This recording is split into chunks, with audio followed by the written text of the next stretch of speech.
미국의 FOMC 회의를 앞두고 긴축 경계감이 확산되면서 코스피는 1.83%, 코스닥은 2.93% 하락 마감했습니다. 원달러 환율은 4.1원 오르면서 1290원을 돌파해 1290.5원에 마감했습니다.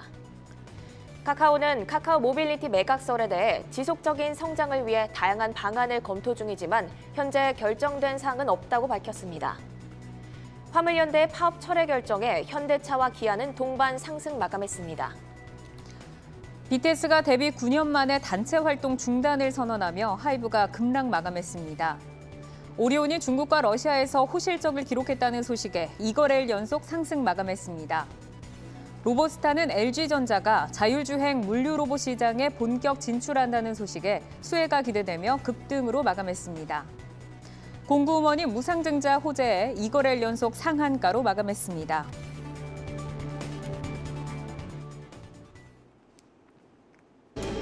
내일 여는 오늘장 마무리 투데이 한경 코리아마켓. 오늘장 힐링 마무리하면서 내일을 힘차게 열어보겠습니다. 네, 오늘장은 FOMC로 정리해볼 수 있겠습니다. FOMC 금리 결정을 앞두고 불확실성으로 가득한 하루였습니다. 네, 미 연준의 자이언트 스텝 우려에 원달러 환율은 1290원을 돌파하며 마감했고 코스피는 1% 이상, 코스닥은 2% 이상 급락하며 마감했습니다. 네, 그럼 코스피 시장 마감부터 저와 함께 살펴보시죠.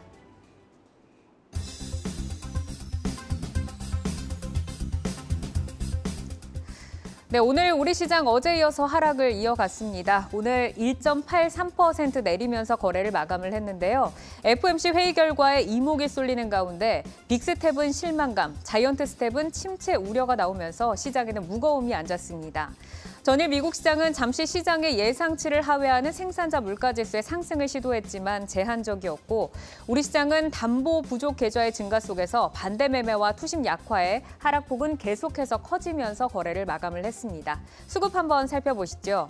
환율이 오늘도 상승한 가운데 외국인은 돌아오지 않았습니다. 9거래일째 매도를 이어가고 있는데요. 금융투자와 사모펀드 많지는 않지만 매수에 동참을 하면서 기관이 700억 원 정도 담으면서 거래를 마감했습니다. 업종별 움직임 확인해 보겠습니다. 검은 월요일에 대비해서는 업종들의 흐름이 보다 나아졌다고 볼 수는 있지만 대다수의 업종이 하락을 하면서 거래를 마감했습니다. 보험과 음식료 업종이 빨간불을 켜냈고요. 서비스와 종이목재가 하락한 가운데 종이목재는 5% 넘게 하락폭이 강했습니다. FOMC의 금리 인상을 앞두고 보험 업종이 강한 모습을 보였고 또한 음식료 업종도 강했습니다. 한번 종목을 들여다보시죠. 바이든 대통령이 음식료 인플레를 잡기 위해서 우크라 곡물 수출을 위한 폴란드 저장고를 설치하자고 제안을 했습니다. 하지만 시장은 여전히 안도하지 못하면서 음식료 업종 오늘도 강세를 이어갔는데 그 가운데 오리온이 좀 눈에 띄었습니다. 시장 점유율과 매출 호조에 주가 상승 여력이 높다는 키움증권의 레포트와 또 예상을 상회하는 성과다. 단연코 궁계 일학이라는 유안타증권의 레포트까지 나오면서 오늘 7.63% 강하게 빨간불 켜내면서 거래 마감했습니다. 마켓맵으로 코스피 시장 종목들 살펴보겠습니다. 전체적으로 마켓맵이 파랗게 물이 들었습니다. 삼성전자, LG에너지솔루션, SK하이닉스까지 하락을 하면서 거래를 마감을 했고요. 삼성전자가 1.93% 빠지면서 오늘도 신저가를 다시 썼습니다. 이 가운데서 현대차와 기아차가 빨간불 켜냈는데요. 화물연대 파업 철회에 현대차, 기아 등이 반등에 성공하면서 거래 마감했습니다. 종목들 자세하게 보시죠. 오늘은 하이브를 빼놓고는 말을 할 수가 없는데 BTS가 단체 활동을 잠정 중단한다는 발표를 했죠. 주가가 급락을 했습니다. 장 마지막에 조금 반등을 시도하지 않을까라는 기대가 있었는데 25% 정도 하락을 하면서 거래를 마쳤고 군입대 관련 공식 발표가 다음 주 중으로 예상이 되는 가운데 실적 조정은 불가피하다. 밸류 부담에 내려앉았습니다. 이어서 카카오페이 살펴보시죠. MSCI 지수 편입 가능성에 오늘 상승을 했습니다. 유진투자증권은 알리페이 블록딜로 유통 주식이 증가해서 편입 가능성을 전망을 했는데요. 기존에는 유통 주식 비율이 15%로 MSCI 지수 편입에서는 제외됐었지만 8월 분기 리뷰 시점에 가능성이 기대된다면서 오늘 시장에 관심을 받았습니다. 카카오페이 1.42% 오르면서 거래 마감했습니다. 이어서 선물 시장 한번 보시죠. 선물지수 선물 9월물이 1.71% 빠지면서 거래를 마감을 했습니다. 선물시장 수급 한번 살펴볼까요? 기관의 매수가 이어지고 있습니다. 기관이 9거래일째 매수를 하고 있는데 오늘도 1,200억 원 정도 담았습니다. 특히 금융투자와 투신의 매수가 눈에 띄었고요. 반면 외국인은 5거래일째 매도에 나서고 있습니다. 이어서 전문가의 뷰 한번 살펴보시죠. 보수적인 스탠스를 제시하고 있는 리서치 센터장들의 의견입니다. 먼저 신영증권의 김학균 센터장의 뷰를 보면 변동성 큰 장세에서 위험 관리 집중, 또 새로운 자산 투자는 피하자라고 권고를 했고요.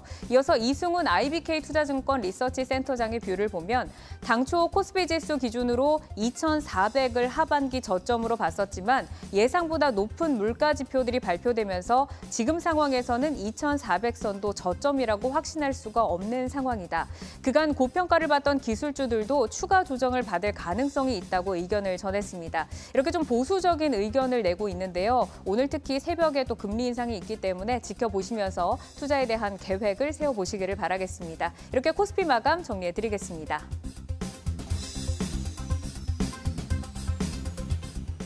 네, 이어서 코스닥 마감 시황입니다. 오늘 지수부터 보시면 3% 가까이 하락하면서 799포인트까지 내려왔습니다.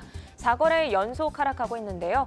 오늘은 약보합에서 시작을 했습니다. 장중 상승 반전 시도도 있었지만 이내 흘러내리면서 800선을 이탈했는데요. 장 막판 800선을 지키려는 노력은 보였으나 결국 800선까지 내주고 말았습니다. 이어서 수급 보겠습니다.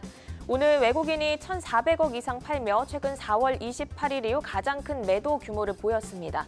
개인과 기관이 그 물량을 다 받아내면서 지수 하락을 좀 방어를 했지만 역부족이었습니다. 업종별 등락을 한번 확인하겠습니다. 대부분 업종이 하락한 가운데 오늘 운송 업종만이 빨간불을 켜냈습니다. 일반 전기전자 업종은 가장 큰 하락률을 보인 반면 기타 제조 업종은 약세장 속에 선방한 모습을 보였습니다. 먼저 기타 제조 업종 중 피코그램을 한번 보겠습니다. 정수기 토탈솔루션을 제공하는 회사입니다. 오늘 IBK 증권에서는 스스로 안정적인 비즈니스 모델을 확립했다며 긍정적인 평가를 내놨는데요. 오늘 상한가로 마감을 했습니다. 기타 제조 업종 중 눈에 띄는 모습을 보이면서 업종 지수를 방어했습니다. 이어서 일반 전기전자 업종 보겠습니다. 장 초반 코스닥 시총 1위인 에코프로비엠이 오늘도 크게 오르면서 업종 지수를 견인하나 싶었는데요. 장이 흘러내리면서 플러스 3%에서 마이너스 4%로 변동성이 아주 큰 모습을 보였습니다. 오늘은 4% 하락하며 마감을 했지만 지난 일주일 동안 약세장에도 불구하고 약 5% 정도 이렇게 올라왔는데요. SK증권에서 오늘 리포트가 나왔죠. 2분기 매출액 초고속 성장이 순항 중이라며 목표 주가 67만 원을 유지했습니다. 현재 주가가 51만 2,200원이니까 25% 정도 업사이드를 본 건데요. 판가 상승과 출하량, 환율 모두 우호적인 상황 속에 올해 영업이익이 크게 증가할 것으로 봤고요. 내년에도 더 큰 폭의 매출 증가를 전망했으니 투자에 참고하시기 바랍니다. 이어서 시가총액 상위 종목들의 움직임, 코스닥 마켓맵으로 보겠습니다. 오늘 전반적으로 이렇게 파란불을 보였는데요. 에코프로비엠과 LNF가 살아남나 싶었는데 약세로 전환을 했고요. 시총 20위권 내에서는 셀트리온 헬스케어만이 빨간불로 마감을 했습니다. 이어서 IT 하드웨어 보겠습니다. 최근 뉴욕 증시 내에서도 밸류에이션 부담이 큰 기술주들이 부진한 모습을 계속 보이고 있습니다. 우리나라도 그 흐름을 피해갈 수 없는데요. 하나머티리얼즈 그리고 원익 IPS 등 반도체주는 전반적으로 계속해서 약세 흐름이 이어지고 있습니다. 마지막으로 환율 체크하겠습니다. 5거래 연속 가파르게 상승을 하고 있습니다. 1,290원을 뚫었는데요. 오늘은 4.1원 오른 1,290.5원에 마감했습니다. 미 중앙은행의 긴축 속도가 빨라지고 있는 상황에서 무역 적자로 인해 경상수지가 악화되고 있어서 원달러 환율 상승 압력으로 작용할 수 있다는 우려가 나오고 있습니다. 전문가의 뷰 한번 볼까요? 한성대 김상봉 경제학과 교수는 경상수지가 악화돼 환율을 끌어올리는 역할을 할 수 있다며 인플레이션이 진정되지 않으면 원달러 환율이 1,300원을 넘는 것은 시간 문제라고 내다봤습니다. 이상 코스닥 마감 시황 여기서 정리해드렸습니다.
시장의 핫이슈를 심층 분석해서 날카로운 투자 인사이트를 제시해주는 투데이 핫이슈. 오늘은 이재만 하나금융투자 투자전략팀장과 함께하겠습니다. 팀장님 어서 오십시오. 네, 안녕하십니까. 네, 반갑습니다. 투데이 핫이슈 첫 번째 키워드는 FMC입니다. 지금 세계의 눈은 오늘 밤 열리는 FMC로 향해 있는데요. 빅스텝이냐 자이언트 스텝이냐 연준의 예상 행보를 심층 진단해 보겠습니다. 두 번째 키워드는 FMC 이후입니다. 그렇다면 FMC 이후에 수급의 방향은 어디로 향하게 될지 투자 아이디어를 점검해 보겠습니다. 국내 증시가 연일 연중 최저 종가를 기록하면서 흔들리고 있습니다. 사실 6월 초만 하더라도 9월 이후에 연준의 베이비 스텝 전환이 제기가 좀 되면서 하반기에는 밸류에이션 회복에 대한 기대도 좀 높았는데 미국의 5월 소비자 물가지수 발표 이후에 좀 상황이 급반전된 모습입니다. 이제 하반기 증시에 대해서 우리가 기대치를 조금 더 낮춰야 한다라고 보시나요? 근데 이미 기대치 자체가 그렇게 높지는 않은 상황이기 때문에 추가적으로 기대치를 낮추는 것도 좀 현실적으로는 어려울 것 같습니다. 예를 들어서 일반적으로 연준이 기준금리를 인상하는 국면에서 기대 수익률을 갖고 간다는 건 결과적으로 기업들의 이익 증가율 정도가 주가의 기대 수익률이 될 수가 있다라고 보시면 될 것 같습니다. S&P 500 같은 경우가 올해 남아있는 기간 동안 가장 좀 긍정적인 시나리오를 본다라고 하게 되면 EPS가 한 8에서 9% 정도 증가를 하게 됩니다. 아마 이게 기대 수익률이 될 거고요. 그리고 코스피 같은 경우는 이거보다는 조금 낮게 형성이 돼 있고 5에서 6% 정도니까 이게 아마 기대 수익률이 될 텐데 실제로 유동성 증가가 없는 환경에서 기대 수익률을 잰다는 게 조금 낮게 잡을 수밖에 없는 상황은 맞는 것 같습니다. 네. 이제 시장의 유동성 증가에 대한 모멘텀이 없기 때문에 기대 수익률은 낮춰서 지금처럼 볼 수밖에 없다라고 말씀을 주셨는데 이제 뭐 6월 FOMC 회의를 우리가 기다리고 있잖아요. 뭐 0.5% 포인트냐, 0.75% 포인트냐. 이제 기준금리 인상의 폭도 뭐 중요하기는 하겠지만 사실 지금 시장에서는 좀 연준의 스탠스를 좀 불신하는 그런 기조가 확실히 있는 것 같아요. 이렇게 신뢰감을 잃은 이런 상황에서 투자자들이 신뢰할 만한 뭐 신호나 발언 등을 우리가 좀 기대를 해볼 수 있을까요? 우선 연준에 대한 신뢰가 약해졌다라고 생각을 하는 건 경기 사이클이 둔화되는데 기준금리를 인상했다는 점 하나하고 그리고 기준금리를 인상해도 유가의 상승을 잡기 어려울 거라는 생각 때문에 기본적으로 좀 갖고 있는 부분이 되는 것 같습니다. 더구나 금리를 인상하게 되면 총수요가 둔화될 수밖에 없기 때문에 이 부분에 좀 우려까지 가세가 돼 있는 상황인 것 같습니다. 오히려 근데 좀 반대로 생각을 해보게 되면 내일 이제 새벽에 결과가 발표가 되겠습니다만 결국 FOMC 회의에서 75bp냐 50bp 인상이냐의 대결에서 실제로 75bp를 하게 되면 오히려 조금 더 빨리 기준금리를 올리는 가속화시키는 형태를 나타내기 때문에 실제로 시장에서는 오히려 좀 악재의 반영이라는 생각을 가질 수 있고 그게 하나의 단기 반등의 좀 요인이 될 수도 있다는 생각을 좀 조심스럽게도 해보실 수 있는 부분이 될 것 같습니다. 네, 오히려 이제 75bp를 지금 인상할 것이다라고 우리가 좀 예상을 많이 하고 있는 가운데 그렇게 될 경우에는 악재를 빨리 반영을 할 수가 있다, 반등이 나올 수가 있다라고 말씀을 주셨고 지금은 이제 금리 인상만이 문제가 아니라 사실 경기 침체 우려가 함께 따라오는 것이 더욱더 시장의 불안을 가중을 시키고 있는데 고물가, 경기 침체가 함께 진행이 되는 스태그플레이션 가능성을 좀 어느 정도 보시는지 좀 궁금하고요. 또 우리가 이쯤에서는 경기에 대해서 정책적으로 얼마나 좀 부양책을 내놓아 줄 수 있는가 이것도 좀 기대감이 있는데 주요국의 경기 정책 부분에서 좀 기대할 만한 요소들도 있을까요? 우선 그 스태그플레이션이라 하는 말 자체가 굉장히 장기적으로 흘러갈 수는 없습니다. 왜 그러냐면 경기가 좋지 않은 상황에서 물가만 올라가는 상황 자체도 아이러니할 수밖에 없기 때문에 경제 성장률이라든가 이런 게 낮아지게 되면 자연스럽게 물가 상승률도 좀 둔화될 수밖에 없습니다. 근데 지금의 다만 최대의 고민은 오히려 물가가 정점을 찍고 내려간다 하더라도 물가 상승률 자체가 경제 성장률보다 좀 높게 형성되지 않겠냐라는 고민을 많이 좀 갖고 있는 것 같습니다. 아마 이 부분이 바로 말씀하신 것처럼 이제 정책의 효과로 좀 풀어야 될 부분이 되는 것 같은데요. 우선 중국 같은 경우는 이 부분을 좀 해소하기 위해서 통화정책 자체를 연준, 즉 미국의 연방준비이사회하고는 좀 반대로 가고 있죠. 그래서 지준율을 인하한다든가 이런 정책들을 활용을 하고 있는 것 같고요. 미국 같은 경우는 지금 상황에서 연준의 기준금리를 인하해 줄 거라는 기대를 하기는 좀 어려울 것 같습니다. 그 부분까지는 아니더라도 바이든 행정부가 초기에 출범할 때 얘기를 했던 뭐 인프라 투자의 확대라든가 이런 것들이 중간 선거가 11월쯤에 있으니까 아무래도 그를 기점으로 해서 이런 인프라 투자라든가 뭔가 설비 투자 이런 것들을 좀 확대할 수 있는 인센티브라든가 이런 것들을 기업에게 주는 방향들 이런 것들이 정책 효과로 좀 나타난다라고 하게 되면 그게 경기를 조금 되살려 놓을 수 있는 모멘텀이라고 생각을 하실 수 있는 부분이 될 것 같습니다. 네, 이제 바이든이 11월에 중간 선거를 앞두고 인프라 투자를 통해서 기업들에 조금 바람을 불어넣어 줄 수 있다라고 말씀을 해주셨는데 지금 이제 글로벌 금융시장이 다들 소용돌이 한가운데 있는 것 같은데 그 가운데서 일본 증시와 중국 증시가 상대적으로 좀 양호한 흐름을 보이고 있습니다. 중국 같은 경우는 오늘도 빨간불을 켜내면서 거래를 마쳤는데 그 이유는 어디에 있다고 보시는지 좀 궁금하고 또 그 투자자들이 그 속에서 좀 얻어갈 수 있는 어떤 투자 힌트도 있을까요? 아무래도 이제 중국하고 일본이 대표적으로 그래도 그나마 증시가 양호한 건 실제로 보게 되면 두 국가는 중앙은행의 정책이 미국과는 반대죠. 그러니까 미국은 긴축이라고 하게 되면 일본의 BOJ는 아직 무한대 양적 완화 정책을 활용을 하고 있고요. 그리고 중국의 인민은행은 말씀드린 것처럼 지준율을 인하하는 정책을 취하고 있습니다. 통화 정책이 반대라는 측면에서 생각해 보면 지금의 약세장에서 약간 선방하는 부분들을 충분히 좀 설명할 수 있는 부분이 될 것 같습니다. 다만 이게 중국 같은 경우는 시중 유동성이 개선이 되고 증가를 하게 되면 한국의 수출 물량 개선에는 분명히 긍정적인 영향을 주게 됩니다. 근데 모든 업종이 다 받을 수 있는 부분은 좀 아닐 것 같다는 생각을 갖고 있고요. 일반적으로 중국의 좀 유동성이 늘어나는 환경에서 우리나라 업종별로 봤을 때 매출액이라든가 주가 수익률 이런 측면으로 살펴보게 되면 매출액의 증가를 가장 높게 보는 쪽들은 자동차라든가 반도체라든가 화학 쪽이기도 합니다. 아마 이런 쪽들이 대체적으로 주가 수익률도 상대적으로 좀 중국의 유동성 확장 국면에서는 양호했다는 특징도 갖고 있는 것 같습니다. 예전보다는 중국과의 연결고리가 그렇게 주가 측면에서 많지는 않기 때문에 소비재 전반적으로 내려간다는 생각보다는 중국향 매출 비중이라든가 수출 비중 쪽이 좀 높은 품목들 자체가 조금 그나마 수혜를 좀 받을 수 있을 거라는 생각을 가져보실 수 있는 부분이 될 것 같습니다. 그러니까 BOJ와 중국에서 무한 양적 완화와 지준율 인하 등을 하고 있어서 유동성을 지금 시장에 공급을 하고 있고 그로 인해서 우리 시장에서는 자동차나 반도체, 화학, 좀 중국향 매출과 수출이 큰 업종들을 좀 눈여겨보자라고 말씀을 주셨습니다. 네, 수급적인 측면에서 봤을 때는 국내 증시에 의미 있는 반등을 위해서는 아무래도 외국인의 복귀 여부가 아주 중요한데 달러가 오늘도 1290원대를 넘어서면서 사실 외국인의 복귀를 기대하기가 좀 힘들어 보입니다. 앞으로 환율과 외국인 수급 어떻게 좀 전망을 하시나요? 근데 원달러 환율이 상승하는 국면에서 외국인이 사줄 거라는 기대는 좀 어려울 것 같습니다. 기본적으로. 그 부분은 그냥 경험상으로도 생각해 보시면 충분히 이해를 하실 수 있는 부분인데 원달러 환율이 왜 상승할까는 결과적으로 달러가 너무 강세인 거죠. 달러의 강세 이유는 기준금리를 미국이 굉장히 빨리 올릴 거라는 생각 때문에 그런 것 같습니다. 오히려 지금은 컨센서스로 좀 형성시킬 수 있는 건 앞으로 남아있는 6월 말고 7월 그리고 9월, 11월, 12월의 FOMC 회의에서 과연 지금처럼 기준금리 인상을 빨리 해줄 거냐에 대한 부분들 그러니까 이런 부분들에 대한 컨센서스가 좀 하향 조정된다라고 하게 되면 예를 들면 7월과 9월 같은 경우도 현재 75bp, 50bp 정도의 인상을 생각하는데 이 부분이 조금 하향 조정된다라고 하게 되면 달러의 강세는 좀 진정이 될 거라고는 보고 있습니다. 근데 이거는 오늘 FOMC 회의가 끝난 이후에 컨센서스의 변화가 좀 중요하지 않을까라는 생각을 갖고 있어서 여전히 그냥 키는 오늘 FOMC 회의가 갖고 있다는 정도의 생각으로 마무리를 드릴 수 있을 것 같습니다. 네, 우선은 오늘 새벽을 좀 봐야 할 것 같고 앞으로 기준금리 인상 속도를 조금 체크를 해보자라고 말씀을 주셨습니다.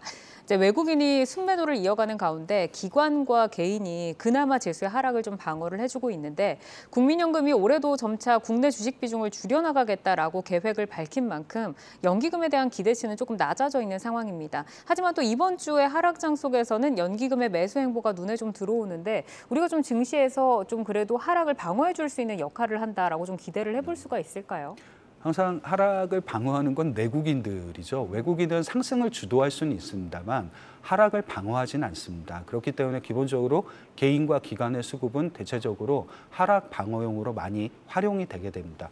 연기금이 아마 그 역할을 많이 해주는 측면에 분명히 있었기 때문에 기대를 갖고 있을 수 있는 부분이 될 것 같습니다. 근데 다만 연기금 같은 경우는 지수가 빠졌을 때 하락을 방어하는 역할이지 이거를 선도적으로 주식을 상승시키는 역할은 아니기 때문에 지금은 어느 정도 하락 방어용으로 좀 인지를 하실 필요가 있고 대신 모두의 말씀을 주셨던 보셨던 것처럼 어쨌거나 국내 주식 비중을 추세적으로 좀 줄이고 있는 과정이기 때문에 굉장히 공격적으로 사기는 어렵다는 생각도 같이 좀 가져가 보실 필요가 있으실 것 같습니다. 네, 이렇게 하락장을 방어를 해주기는 하지만 공격적인 매수는 지금 어렵다라고 이제 상황을 전달을 해주셨고, 긴축 강화 경계로 인해서 더욱 낙폭이 깊어지는 곳은 아무래도 이제 빅테크주인데요. 오늘 뭐 네이버, 카카오도 굉장히 많이 빠졌습니다. 미국 증시 내에서 성장주와 가치주 간의 흐름에는 좀 어떤 특징들이 나타나고 있는지 궁금하고, 국내 증시랑 좀 비교를 해봤을 때는 어떻게 좀 차이가 있나요? 글로벌하게 보게 되면 가장 강세를 보이는 주식의 스타일은 고배당주들입니다. 아무래도 가장 안전마진에 대한 선호도가 높아질 수 있는 시기에 딱 적절하게 부합이 되는 스타일이 고배당주인 것 같습니다. 그래서 가치주가 성장주 대비해서 상대적으로 양호한 수익률을 보이고 있는 건 맞습니다. 근데 그 가치주 안에서도 특히나 고배당주들이 상대적으로 성과가 좋은 건 맞고요.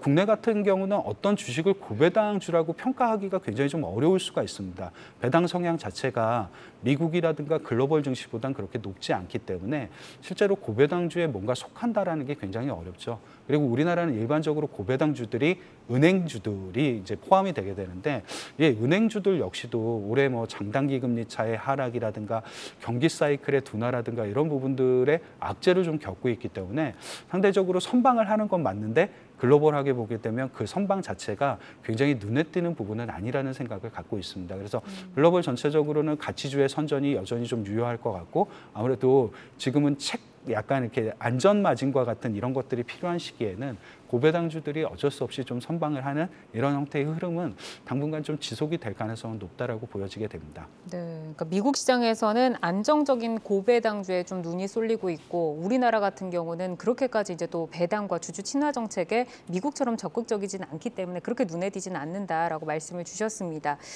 이렇게 볼 때 이제 기준금리 인상 국면에서 우리가 또 주가가 상승하기 위해서는 무엇이 필요한가, 이걸 들여다봤을 때 이익 포지션을 또 잘 챙겨야 할 것 같아요. 밸류와 또 실적에 대해서 우리가 관심을 놓칠 수가 없는데, 최근 기업들의 그 이익 추정치 흐름이 좀 어떻게 나타나고 있는지 궁금하고, 저희가 어떤 부분 좀 체크를 해봐야 될까요? 우선 뭐 이익 추정치가 딱히 상향 조정되기는 어려운 국면은 맞습니다. 이게 기본적으로 생산 단가들이 많이 올라가고 있는 시점이기 때문에 기업들의 수익성 악화가 좀 불가피하다라고 생각하시면 될 것 같습니다. 그래서 이익 추정치는 좀 낮아질 거라는 생각을 갖고 있고, 지금보다도 더 떨어질 거라는 생각을 갖고 있기 때문에 솔직히 지금 상황에서 이익에 대한 신뢰도가 그렇게 높지는 않습니다. 다만 어쨌거나 우리나라는 대부분 다 수출 기업들로 구성이 돼 있고, 원달러 환율이 상승한 걸 매출액 증가로 좀 이어갈 수 있는 기업들도 분명히 있다라는 생각을 해보게 되면 이익의 비중이 조금 지금보다는 상반기보다는 하반기 때 늘어날 수 있는 업종들이 분명히 좀 있을 거라는 생각을 갖고 있습니다. 대표적으로 최근에 주가가 좋지 못했는데 이익 비중이 늘어나는 대표 업종이 바로 자동차 업종이기도 합니다. 두 번째로 꼽을 수 있는 게 반도체 업종이라든가 IT 하드웨어 업종, 이런 쪽들이 여전히 좀 유효할 거라는 생각을 갖고 있습니다. 물론 주가의 업종의 상승폭이 크진 않을 수 있겠습니다만 상대적으로 좀 이런 쪽들의 이익 비중의 증가, 이런 쪽들을 좀 감안해서 보시면 될 것 같고요.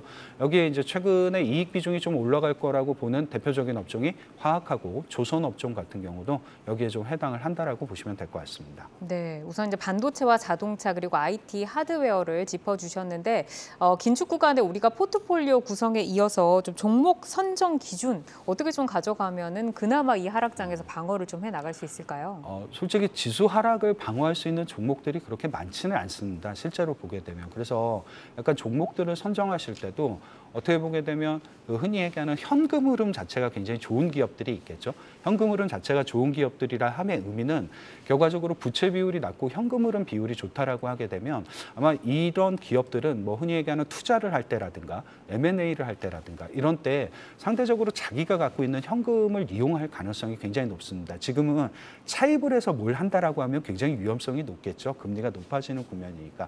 아마 이런 종목들이 좀 주가 되긴 할 텐데요. 대표적으로 우리나라에서 뭐 현금 흐름이 좋은 기업들이라고 하게 되면 대형주들이 대부분 다 꼽히게는 됩니다. 기본적으로 뭐 삼성전자라든가 이런 쪽들이 될 거고 SK 하이닉스라든가 이런 쪽들이 되겠죠. 조금 이게 너무 반도체니까 그렇다라는 생각보다는 현금 흐름 쪽들이 굉장히 좋은 기업들, 캐시를 많이 갖고 있고 현금 보유량이 많은 기업들이 상대적으로 좀 유리할 수 있다는 생각은 좀 가져보게는 되는 것 같습니다. 방어적이기도 하고 한편으로는 공격적일 수 있는 기업들이 될 수도 있다는 변화의 형태, 이런 것들을 좀 생각해 보실 수 있는 시기가 되지 않았을까 보고는 있습니다. 네, 이제 뭐 보수적인 관점으로 지금 시장 접근을 해야 되겠지만 부채 비율이 낮고 또 현금 흐름이 좋은 대형주를 보면 좀 도움이 될 것 같다라고 말씀을 주셨습니다. 투데이 핫 이슈 FOMC 결과를 앞두고 향후 예상 시나리오를 통해서 투자 아이디어를 찾아봤습니다. 오늘은 이재만 하나금융투자 투자전략팀장과 함께했습니다. 팀장님 좋은 말씀 고맙습니다. 네, 감사합니다.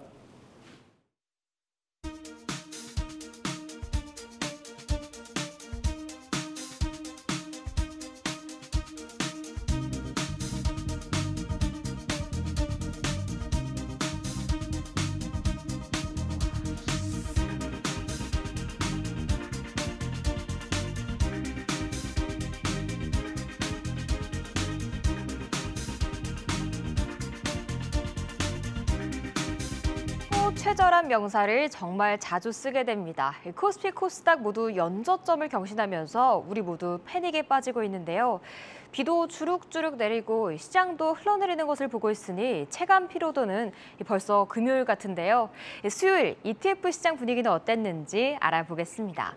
먼저 오늘 상승을 보인 쪽은요, 코덱스 차이나 A50과 코덱스 인버스고요. 이 하락을 보인 쪽은 타이거 레버리지와 타이거 소프트웨어입니다. 먼저 강한 상승을 보인 쪽부터 살펴보시죠. 6월 1일부터 상하이 봉쇄가 해제되면서 중국 내 생산이 재개됐고요. 이와 함께 소비도 회복되기 시작했습니다. 이에 투자 심리도 탄력을 받으면서 글로벌 내에서 중국 증시만이 홀로 다른 분위기를 나타내고 있는데요. 이에 중국 지수 관련 상품이 강한 상승을 보이면서 코덱스 차이나 A50이 5% 넘는 급등을 보였습니다. 그 다음은 인버스 상품들이 상승률 상위를 가득 채우고 있습니다. 코덱스 인버스도 연일 강한 상승을 이어가고 있는데요. 글로벌 인플레이션 확대와 연준의 빅스텝 우려로 국내 증시는 연준 최저치를 기록하고 있습니다. 오늘도 코스피 1.8% 하락하면서 2,440선까지 내려왔고요. 7거래일째 흘러내리고 있는데요. 하지만 주가 더 떨어진다라고 보면서 인버스 쪽으로 자금이 몰리고 있습니다. 5거래일째 상승세 보이면서 2% 올랐습니다. 이어서 부진했던 종목들도 살펴보시죠. 미래에셋 자산 중에 타이거 레버리지가 4% 가까운 하락을 보였습니다. 오늘도 코스피 약세를 보이면서 레버리지 ETF들 일제히 함께 우하향 곡선을 그리고 있는데요. 하지만 개인은 5거래일째 사들이고 있다는 점도 눈에 띄고 있습니다. 그 다음은 타이거 소프트웨어가 3.7%의 하락을 보였습니다. 네이버가 작년 처음으로 쿠팡에 밀리고 말았다는 소식이 들려왔습니다. 네이버 커머스에 신성장 동력이 필요하다는 분석이 나오는 가운데 목표가 하향 리포트가 이어졌는데요. 8거래 연속 파란불 켜내는 가운데 오늘 24만 원까지 주저앉았습니다. 여기에 카카오도 함께 밀리면서 5%의 급락을 보였는데요. 이 두 종목이 타이거 소프트웨어의 50%를 차지하고 있어 하방 압력을 줬습니다. 지금까지 ETF 시장 마감 상황 알아봤습니다.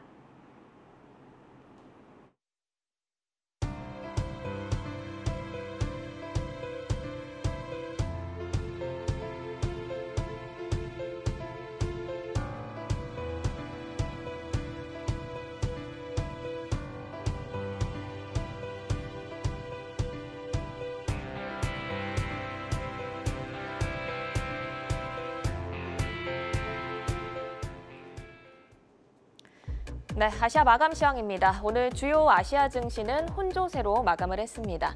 일본은 1% 하락하며 마감한 반면 중하권 증시는 오름세를 보였습니다. 상하이 종합지수는 1% 넘게 상승을 했고요. 홍콩 항생지수도 1% 넘게 상승하며 거래가 되고 있습니다. 오늘 오전 발표된 중국 5월 산업생산은 전년 동월 대비 0.7% 증가했는데요. 전월 마이너스 2.9%에서 플러스로 올라선 겁니다. 중국 상하이의 코로나19 상황이 개선되고 일부 지역 생산 재개와 물류 이동이 시작되면서 소폭 반등한 영향을 받았습니다. 대만 가권 지수는 약보합권에서 마감했습니다. 간밤 미국 뉴욕 증시는 연준의 FOMC 금리 결정을 앞두고 대체로 하락세를 보였습니다. 시장의 관심은 FOMC의 금리 결정에 쏠려 있는데요. 연준은 현지 시간으로 14일부터 15일까지 이틀간 회의를 열고 FA 결과는 우리 시간으로 16일 내일 새벽 3시에 발표됩니다. 현재 미국 S&P 선물은 강보합권에서 거래되고 있고요. 나스닥 선물 역시 강보합권에서 거래되고 있습니다. 지금까지 한경 글로벌 마켓이었습니다.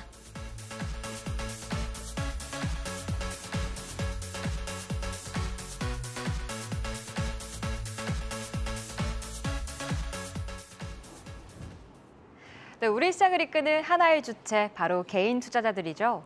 먼저 6월 8일부터 6월 14일까지 5거래일 사이 개인은 어떤 종목을 사고 또 팔았는지 알아보겠습니다. 코스피 시장부터 살펴보시죠. 계속해서 개인이 사들이고 있는 삼성전자, 이 순매수 1위 자리 지키고 있지만 이제는 6만 원 선도 위태로운 수준이고요. 다음 최근 급락했던 카카오페이 보시면요.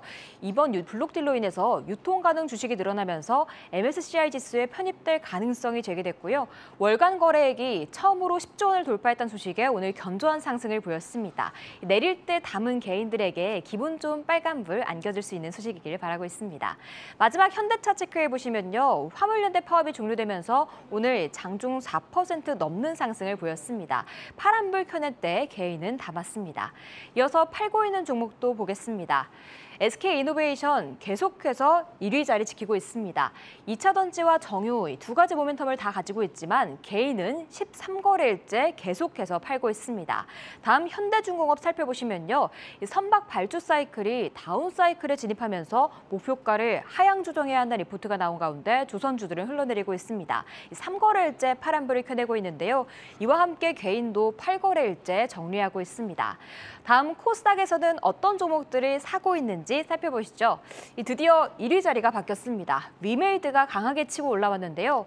오늘 위믹스 3.0과 위믹스 달러를 공개했습니다. 그 기대감에 어제 급락을 딛고 반등을 보였지만 코스닥이 밀리면서 또다시 하락 마감했는데요. 하지만 개인은 급락할 때 강하게 사들이면서 물량 받아갔습니다. 다음 2차 전지 관련주 대주전자재료와 엔캠도 조정받을 때 개인은 담고 있습니다. 마지막으로 코스닥 개인 매도 상위 종목 보면요. 에코프로비엠 50만 원 선에 안착하면서 개인은 팔고 있고요. 이 하이발 충격에 오늘 엔터주들 하방 압력을 받았지만 그래도 낙폭 많이 줄이며 마감했습니다. 그렇지만 개인은 SM 등 타 엔터주들을 포트폴리오 속에서 정리하고 있습니다. 또 마지막 펄어비스 체크해 보시면요. 게임주에 좀 다른 모습을 나타내고 있는데요. 펄어비스는 팔고 있지만 리메이드는 사고 있다는 점도 체크해 보시면 좋을 것 같습니다. 지금까지 개인들의 매매 동향 살펴봤습니다.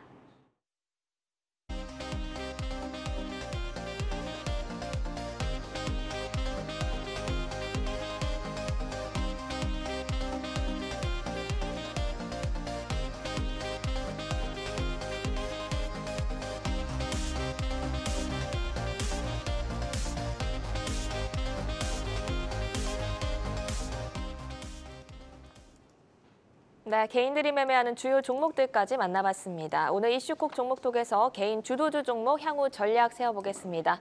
이성훈 글로원 파트너스 이사, 박우경 유한타증권 여의도 영업부 차장과 함께합니다. 안녕하세요. 어서 오세요. 안녕하세요.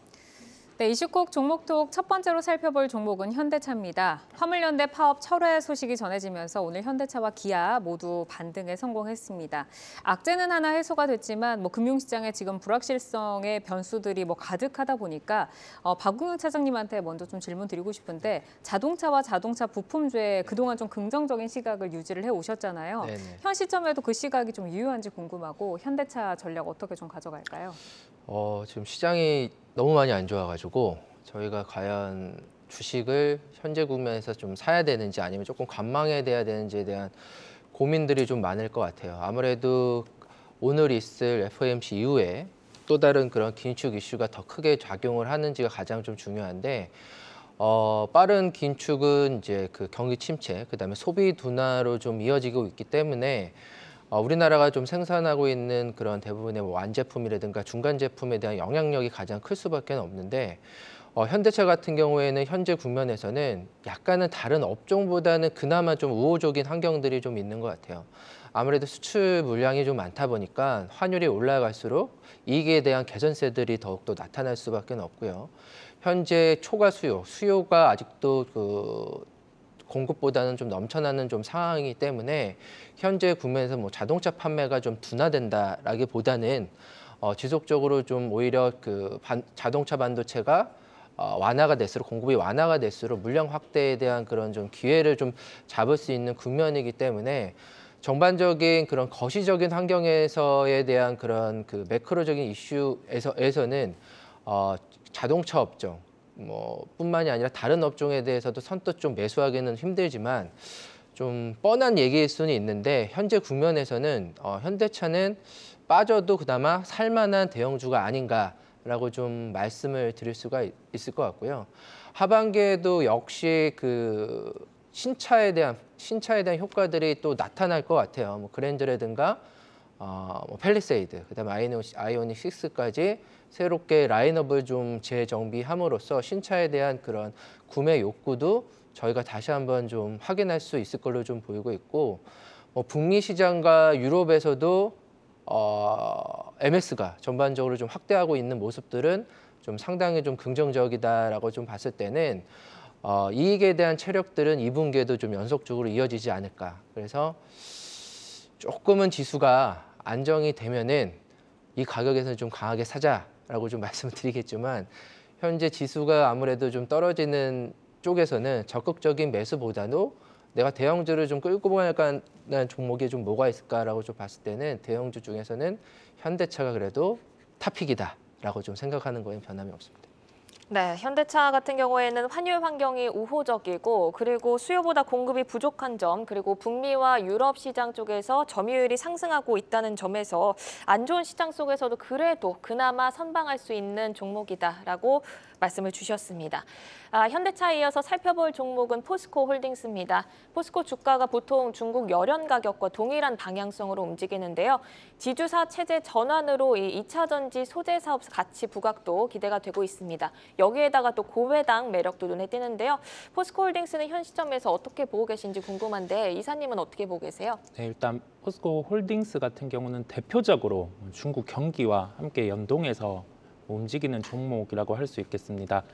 최근에 글로벌 상황 같은 경우는 긴축이라든지 인플레이션 영향이 있다 보니까 미국의 철강주 같은 경우는 주가 같은 경우가 부진을 면치 못하고 있는 상황이고요. 우리나라 포스코 홀딩스 같은 경우는 중국의 경기 부양책의 가능성에 따라서 주가는 상대적으로 아직 덜 빠져 있는 측면, 그다음에 그 철강과 관련된 열원 가격 같은 경우가 바닥을 형성하고 턴을 할 가능성이 있음에 따라서 주가는 시장 대비해서 크게 하락을 하지 않는 상황입니다. 실적에 비추어서 살펴보면 1분기 실적이 영업이익 기준으로 1조 5,500억 원의 실적을 발표했었습니다. 원재료 가격이 상승함에도 불구하고 1분기 실적은 예상치를 상회를 했었고요. 2분기 실적 같은 경우도 시장 예상치 대비해서는 그 원재료 가격 대비해서 철강 가격 같은 경우가 스프레드 같은 경우 상승을 하는 흐름이 나타남에 따라서 실적만으로는 긍정적일 수 있을 것으로 보입니다. 현재 시가총액이 약 22조 8천억 원 수준입니다. 올해 예상 순이익이 5조 8천억 원 수준인데요. 현재 시장을 놓고 봤을 때 시장의 조정 가능성이 높은 구간을 대입을 해보면은 시가총액 20조 이하에서는 적극적인 매수도 가능한 종목이라고 보입니다. 다만 지금 매크로 이슈 같은 경우가 물음표인 상황입니다. 금리 인상에 대해서도 톤이 이제 확정이 되겠지만은 이 부분에 대해서 시장의 반응 자체는 연준의 발언에 따라서 바뀔 수 있기 때문에 종목 같은 경우 지금은 매수에 대한 구간을 정해놓되 시장 변동성에 따라서 이 매수 구간에 도달을 했을 때 접근하는 게 가장 현명한 접근이라고 결론 짓겠습니다. 지금 시장 대비 선방하고 있기도 하고 실적에 대한 의문은 없는 종목이긴 하지만 시가총액 20조 이하에서 담아볼 수 있는 매력이 있고 또 경기가 지금 좀 불안정하다 보니까 매수보다는 관망에 대한 뷰를 주셨습니다. 이어서 LG노텍 살펴보겠습니다. 최근에 외국인과 기관의 매수세가 좀 눈에 띄는 종목인데 LG노텍 같은 경우에도 2분기 깜짝 실적에 대한 기대가 좀 많습니다. 실적으로 그래도 좀 움직이는 종목들이 있기는 있는데요. 2분기 어느 정도의 성장이 기대되는지 투자 포인트 점검에 대해서 좀 들어보겠습니다. LG노텍 오늘 약 그동안에 좀 굳건히 좀 버티다가 오늘은 3% 정도 하락을 한 36만 4,500원으로 좀 마감을 했는데 저희가 다 아는 아이폰 내에서의 그런 카메라 그 모듈에 대한 그 입지가 공고하고 오히려 더 강화될 수밖에 없는 현재의 그런 국면. 오히려 중국발 부품에서 이제 한국 쪽으로에 대한 그 부품에 대한 이동들이 좀 빠르게 일어나고 있고요. 최근 들어서는 뭐 삼성전기도 그렇지만 뭐 LG이노텍도 테슬라향 자동차 전장에 대한 이슈로 주가가 좀 들썩이고 있는데 그만큼 새로운 신산업으로 이제 휴대폰에서 이제 자동차 부품 쪽으로 좀 넘어가고 있는 단계거든요. 그래서 2분기에 대한 실적에 대한 가이던스도 각 증권사들이 지금 다 올려잡고 있는 걸로 좀 보이고 있고 그나마 이제 외국인들의 수급이 상당히 좀 양호한 측면이라고 좀 보여주고 있어요. 최근에 이제 지난 9일인가요? LG전자에 대한 그런 그 구미 공장을 좀 인수를 해서 그 공장마저도 이제 카메라 모듈의 확대 전략으로 좀 쓰는 것이 아니겠느냐라는 그런 내용들이 좀 나오는 거 봐서는 LG전자가 향후에 가는 방향성에 대해서는 좀 의심의 여지는 없는 걸로는 보이는데 단 이제 주가의 레벨 자체가 단순 그런 그 밸류에이션에 대한 측면으로 저희가 좀 볼 게 아니라 주가가 여태까지 좀 고가에서 움직였다는 자체가 현재 국면에서는 이 가격대에서 이제 바로 사자라는 좀 접근보다는 좀 매크로 이슈가 안정이 된 다음에 사도 좀 늦지는 않겠구나라는 좀 생각이 좀 들고 있어서 충분히 LG이노텍에 대해서는 향후 전망은 좀 긍정적이나 가격적인 측면에서는 아직은 조금 고평가 부근이 아닌가라고 좀 생각을 하고 있습니다. 네, 아이폰 판매 호조와 테슬라양 이 전장 부품 쪽 매출이 기대되면서 실적 그 가이던스가 올려 잡는 그런 추세에 있는데요. 마찬가지로 좀 시장이 안정화될 때 보자는 전략을 주셨습니다. 다음은 현대중공업입니다. 실적 턴어라운드가 기대되고 있지만 이 밸류에이션이 과거 고점에 근접하면서 추가 상승 여력이 더 있는지 여부는 좀 엇갈리는 모습인데요. 현대중공업 실적과 밸류에이션 수준을 한번 점검해 주실까요? 네, 뭐 최근에 리포트를 보면은 PBR을 대입해서 2008년에 PBR 상단이 2.1배였다 보니까 지금 현재 PBR이 한 2.2배 수준이다 보니 이게 비싸다라는 논리로 리포트가 나왔었는데 그러한 밸류에이션 측면에서는 비싼 구간이긴 합니다. 다만 그 조선주 같은 경우는 사이클의 파악이 중요한데 특히 이게 선주별로 그 발주에 대해서 그 내는 성향이 있습니다. 근데 그리스 선주 같은 경우가 5월 기준으로 척당 2억 3천만 달러에 발주를 했었고요. 이게 2019년 사례로 가보면은 삼성중공업 그리고 현대중공업 그룹에 LNG선을 11척의 투기 발주를 하고 모두 용선에서 성공한 사례가 있습니다. 그리스 발주 같은 경우는 시황 하단에서 턴어라운드가 나타날 때 발주가 나오는 경향이 있고요. 다만 이번 같은 경우는 케이스가 달랐습니다. LNG선이 신조성과가 이제 2억 3천만 달러 수준에서 발주가 냈다는 점은 이게 신조성과가 상단에서 발주가 나온 거거든요. 그렇다 보니 그리스 선주의 이 발주 성향을 통해서 살펴봤을 때는 신조성과가 더 오를 수 있다는 측면이겠죠. 여기에서 그렇다고 하면 저희가 그 주가 측면에서 한번 생각해 볼 필요가 있습니다. 현재 시가총액이 11조 한 960억 원 수준입니다. 시장 대비해서 저희가 그 금리 인상의 할인 요소를 대입을 해봤을 때 한 12%의 조정이 나온다고 하면은 이 사이클 상에서 현대중공업 같은 경우는 적극적으로 매수를 해도 되는 그 밸류에이션에 도달을 하거든요. 그렇다 보니 이 PBR 논리로 접근하는 것도 하나의 그 일리가 있는 법이기는 하지만은 그 신조성과라든지 발주의 사이클을 봤을 때는 이 12%의 조정이 나왔을 때는 현대중공업 같은 경우 적극적으로 매수를 해봐도 되는 구간이라는 결론이겠습니다. 그러면 지금 주가 대비 어느 정도 더 빠져야지 매수가 가능한 구간인가요? 네, 그 현재 시가총액 대비해서 한 12% 정도 조정, 그 정도의 조정이 나왔을 때 그 시가총액 기준으로 해서는 접근 가능하겠고요. 저희가 이 반복해서 여러 번 말씀드리는데 이 시장의 변동성, 이 변동성이라는 측면이 매크로에 대한 물음표에서 나오는 시장의 변동성이다 보니까 지금 당장 뭐 종목에 대해서 접근을 한다기보다 시장의 반등에 대한 트리거가 나왔을 때 매수할 수 있는 종목을 추려 놓을 필요가 있거든요. 그런 종목 중에 하나가 현대중공업이라고 말씀드릴 수 있겠습니다. 알겠습니다. 지금은 시장에서 이제 물음표가 좀 투성이이기 때문에 지금 당장이 아니라 앞으로 시장이 턴어라운드 돼서 올라가는 그 시점에 좀 눈여겨보면 좋을 종목으로 말씀을 주셨습니다. 이어서 SKC를 한번 보도록 하죠. 최근에 인더스트리 소재 사업부를 물적 분할하기도 하면서 적극적으로 좀 사업 재편에 나서는 모양을 보이고 있습니다. 사업을 재편하는 가운데 반도체 그리고 2차 전지 또 친환경 소재 사업에 대한 성장을 좀 강조를 하고 있는데 이 동박의 성장과 더불어서 신사업의 성장성을 우리가 좀 기대를 해봐도 좋을지 향후의 성장성 그리고 투자 포인트 점검해 주신다면 어떤 게 있을까요? 이번에 이제 필름 부분을 좀 매각을 해서 이제 약 한 1조 6조 정도로 좀 되는 보유 지분은 한행 컴퍼니에 매각할 예정이라고 좀 알려져 있는데 그렇다라고 한다면 이제 동박 부분, 뭐 실리콘 음극재, 그다음에 반도체, 뭐 친환경 소재, 뭐 플라스틱 부분에 대한 산업들을 좀 강화할 거다라는 좀 내용들이 좀 나오고 있습니다. 아무래도 뭐 동박이라고 한다면은 지금 뭐 2차 전지 소재 산업들이 유일하게 이제 그 성장형 종목 중에서 실적에 대해서 기대치를 좀 꺾지 않고 오히려 저희가 기대되고 있던 그런 전기차에 대한 판매 대수가 좀 빠르게 증가되고 있구나. 그래서 동박 부분에 대해서는 지속적으로 투자를 하고 있는 상황에서 지금 뭐 다른 경쟁자 대비해서 좀 우월한 지위에서에 대한 역할들이 향후에도 좀 계속적으로 될 것 같아요. 아무래도 타이트한 그런 공급 여건들이 지속적으로 좀 마련될 수밖에 없기 때문에 동박뿐만이 아니라 새로운 뭐 실리콘 음극재 같은 사업 부분에 대해서도 투자할 수 있는 그런 좋은 환경들이 좀 마련해질 수 있을 것 같아서 이번에 필름 사업 매각은 저는 2차 전지 소재 산업에 대한 집중도를 좀 높일 수 있는 부분이라고 좀 생각을 하고 있는 입장이기 때문에 주가적인 측면에서는 뭐 악재보다는 호재 부분으로 좀 작용하지 않을까라고 좀 생각을 하고 있습니다.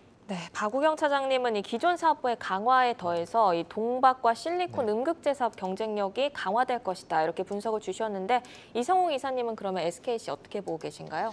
네, SKC 같은 경우가 아무래도 2차 전지 소재로의 사업 포지션을 늘리고 있는 단계입니다. 여기에서 주목해야 될 점은 그 화학사업부 같은 경우가 뚜렷하게 실적이 뭐 2분기 측면에서도 확 좋아진다라고 할 수는 없는 게 스프레드적인 측면에서만 개선되는 부분이 있다 보니까 시장에서 이 사업부는 할인을 받고 있는 상황이고요. 다만 동박 사업 같은 경우는 캐파 기준으로 봤을 때 지금이 한 5만 2천 톤 수준. 근데 내년에 이 플러스가 되는 부분이 말레이시아 공장 5만 톤, 그다음에 4월에 착공을 시작한 연 10만 톤 규모까지 더해진다고 하면은 이 부분에 대한 동박의 수요를 원재료와 대입해서 봤을 때는 주가 수준이 한 2개월 정도로 원재료가 반영이 되거든요. 그 수준을 종합해 봤을 때 올해 예상 순이익이 한 3,300억 원 수준. 근데 시가총액이 약 5조 8,900억 원입니다. 이게 보수적으로 그다음에 그 밸류에이션을 대입을 해 보더라도 한 6조 4천억 원 정도까지는 기본적인 캡이 열려 있거든요. 그렇다 보니 이 종목 같은 경우도 현대중공업과 비슷하게 시장이 조정이 나왔을 때 대표적으로 우리가 주목해서 봐야 될 종목이라고 말씀드리겠습니다. 현대중공업에 이어서 SKC 같은 경우에도 턴어라운드 시 눈여겨볼 종목이다라고 말씀을 주셨습니다. 오늘 현대차, 포스코홀딩스, LG이노텍, 또 현대중공업, SKC까지 점검을 하고 전략을 세워봤습니다. 요즘 시장 굉장히 변동성 장세입니다. 좀 어려운데요. 잘 대응을 하시기를 바라고 오늘은 이성훈 글로온파트너스 이사, 박우경 유한타증권 여의도지점 차장과 함께했습니다. 두 분 좋은 말씀 고맙습니다. 맞습니다. 감사합니다.